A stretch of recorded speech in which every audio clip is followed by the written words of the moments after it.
History of MMM, how it all began. Starting up of MMM, in 1989, Moscow Executive Committee in Leninsky district registered MMM as a cooperative society. It is in Russia. A few words about the leader. The MMM Cooperative Society was founded by Sergei Mavrodi and was one of the leading computer equipment distributors in Russia.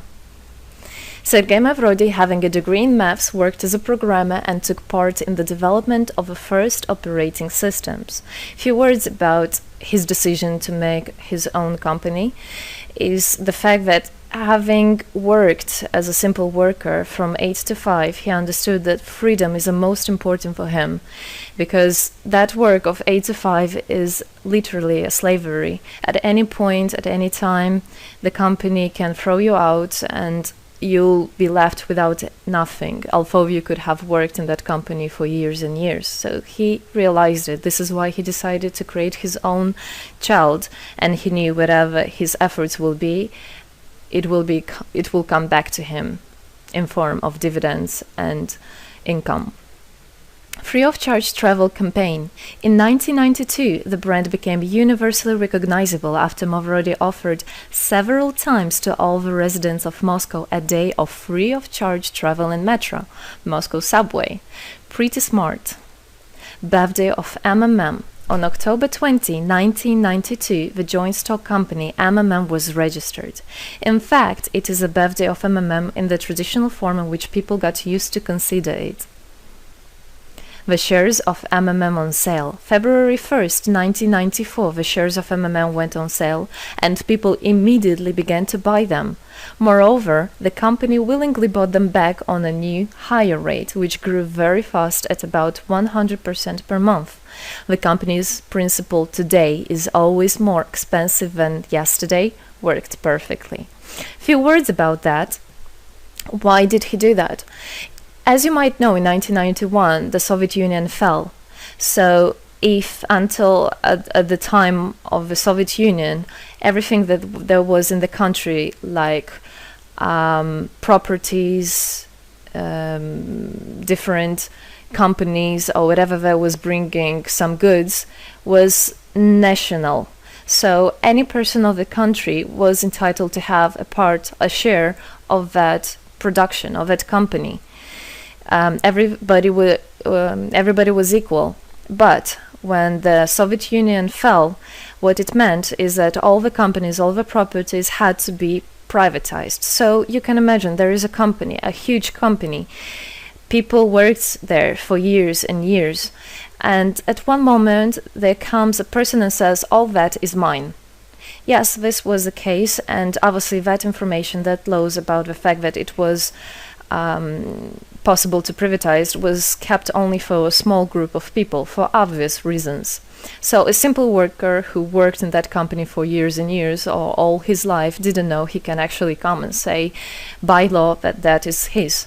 So what genius idea Sergei Mavrodi had is to sell these shares to gather the money of the people, and with this money to buy those companies. So basically, if a person has an MMM share, he would have had an exact share from the company that Sergei Mavrodi bought. For example, a company from oil and gas or something else. Obviously, he knew perfectly which companies are worth it and which companies were not.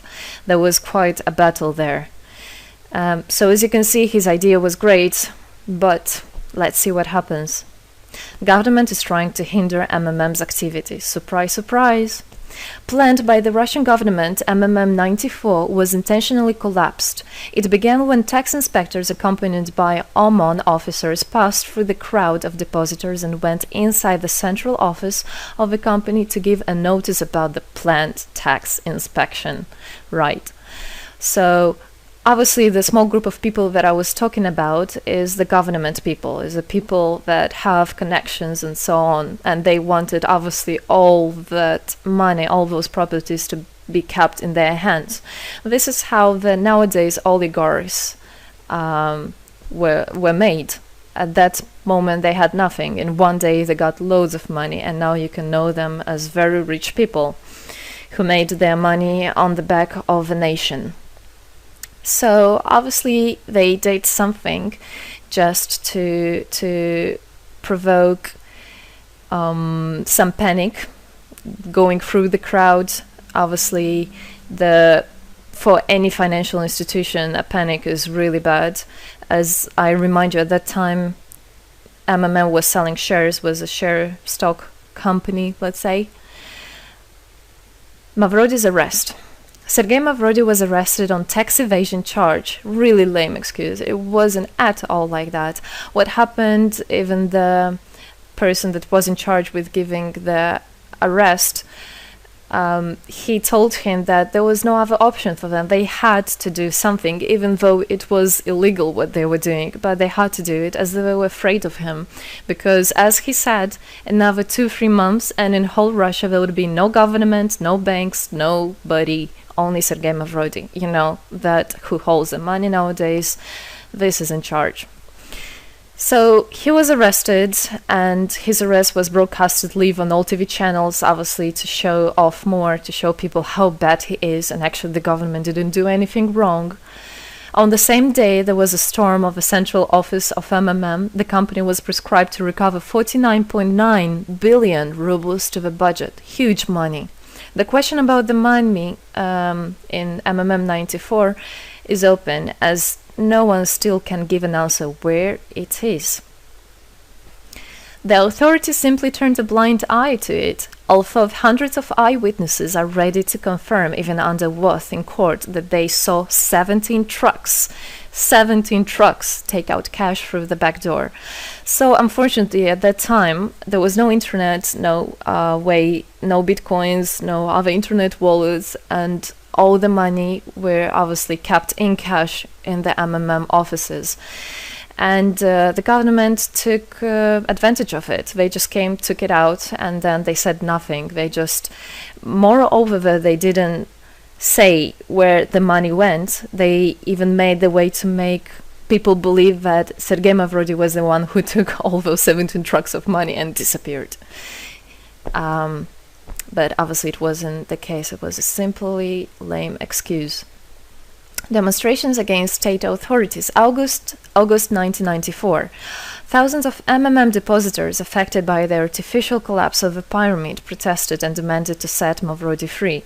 Actually, Mavrody could have used his powers and do huge, bigger protests, but he decided not to do that, as that would made as obvious a different protests of this type. It could be people injured or even killed, so he decided not to use people in this purpose.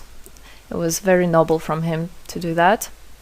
MMM leader became a deputy. However, he found a way to get out of the prison. Being imprisoned, Sergei Mavrody had managed to register as a candidate for a deputy of the State Duma and was released from prison. He won the elections by a landslide and became the deputy of the State Duma of the first convocation.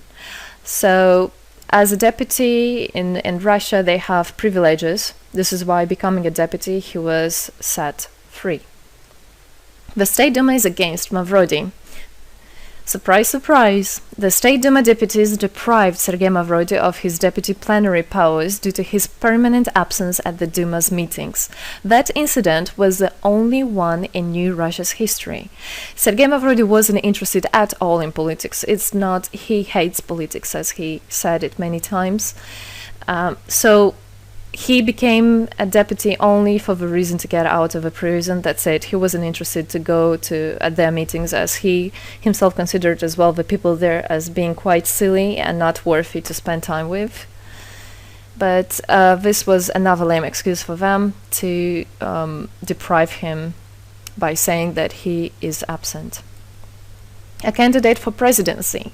The Central Election Commission registered the authorized representatives of the initiative group that had nominated Mavrody as a candidate for the president of Russia, but subsequently rejected a significant part of the signatures in the support of a candidate, and his registration was renounced. So, for obvious reasons, they did that again. They weren't interested into having a fair president, a fair leader on top of their head. Revival of MMM, January 2011.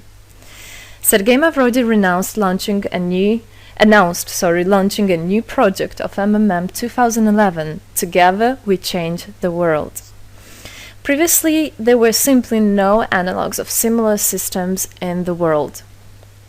The film about MMM, the launch of a project fell in the same time interval with the release of Russian film about MMM Pyramid, the plot of which is based on the eponymous book in which the history of MMM is disclosed by Sergei Mavrodi. So he wrote a book, and there is a movie which I highly recommend you to watch. You can find it online on YouTube. MMM is building a new, fair financial order. June 2012, the activity of MMM made a lot of banks collapse and a huge outflow of funds from deposit accounts happened. The system numbered more than 35 million members at the time. For obvious reasons, the fight against the system started. It suffered the same fate as MMM 94, eventually collapsed.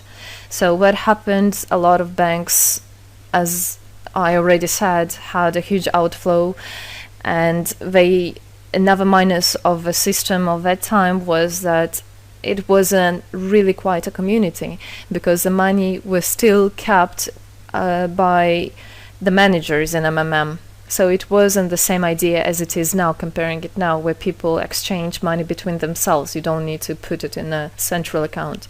At that time, there were central accounts, and it was again used by the banks. They simply blocked those accounts that they identified as being of MMM and took all the money away, and that's it. There were no other discussion about that. Again, huge loss of money. People lost a lot of money. Sergei Mavrodi didn't get all of them. It was again the banks that took the advantage of it. MMM 2012 is just the beginning. I'll be back. Sergei Mavrodi announced the launch of a completely new MMM, World Mutual Aid Fund, MMM community. It speeded up since the first day, showing crazy dynamics on new members' registration. It has been decided to send 10% of the whole turnover on payments to the affected members of MMM 2011.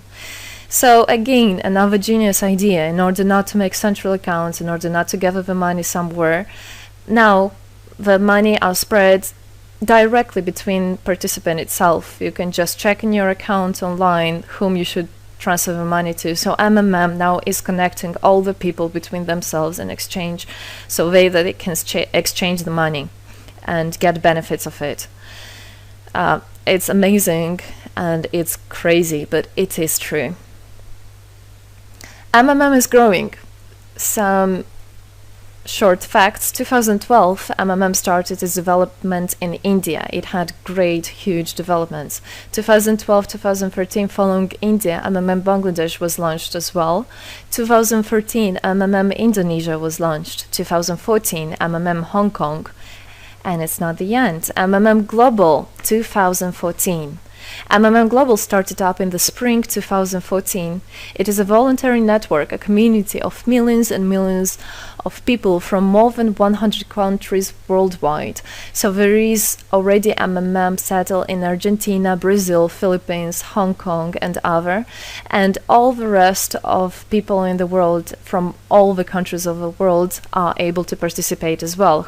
So they rebelled against the financial slavery and combined their money for this purpose. So how it is possible? MMM, the Republic of Bitcoin. Bitcoin is another genius idea to set the world free. For MMM Global participants' convenience, there were some 20 ideas on funds transfers implemented. From now on, all the countries where you can buy and sell Bitcoins can be registered in a branch of Free People of the Republic of Bitcoin. Thus, there is no barriers to develop MMM in small countries due to their restrictions on the international bank transfers. Banks. This is not something that we would want to use, as the banks can anytime put restriction on an account or even block an account and take all the money. Yes, the banks can do that. Read better your contract. So, Bitcoins is really genius idea to do that. Join MMM Global, join our community, set the world free. Don't hesitate, don't even think of going back, just go always forward. We are writing the history right here and right now. We are not going to be any more slaves working from 8 to 5, having pennies for that. We want to hold our own money and to get the benefits of it. I don't want a bank to use my money for their own purposes. I want us people, free people, to use our money, to exchange the money when it is needed, and to help each other. This is really a great idea. And join us, write the history here today with us. And together we will indeed change the world.